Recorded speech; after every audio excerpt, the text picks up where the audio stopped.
Tara, samahan niyo ako magbalik tanaw dito sa pinuntahan namin sa Aurora. Uy, sana all. Bigla ko kasing na-miss mag long ride sa malapit. Lalo na ngayon, long weekend na naman. Baka naghahanap ka ng papasyalan, lilibutan o gagalaan. Baka nagpapalipas ka lang ng oras sa bahay at bored na bored ka na. Iisang tabi mo muna yung trabaho mo. Mag-relax ka naman, kaibigan. Isama mo na yung jowa, asawa, kaibigan, kapamilya. Siguradong mapapagod kayo at the same time mag-e-enjoy. Kung mahilig ka sa walking, jogging, climbing, hiking, swimming, andyan na lahat.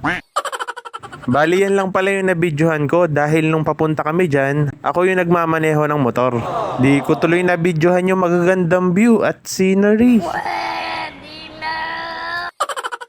Mahirap mag-video pag natakbo ka ng 120.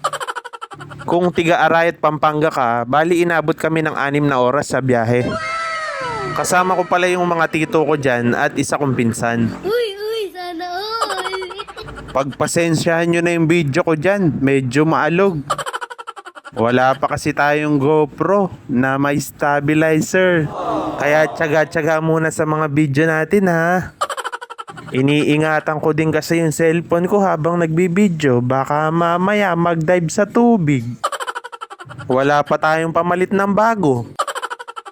Bali inabot pala kami ng 40 minutes bago makarating dyan. Pero worth it naman yung pagod namin dahil sobrang ganda ng falls at sobrang linis din ng tubig. Yung tipong ang lamig ng tubig tapos pagod na pagod ka, talagang pool mo niya aabutin mo. Ano pang hinihintay nyo? Iset nyo na yan at kulayan. Paano ba yan? Hanggang dito na lang. Hanggang sa susunod nating adventure. Paalam!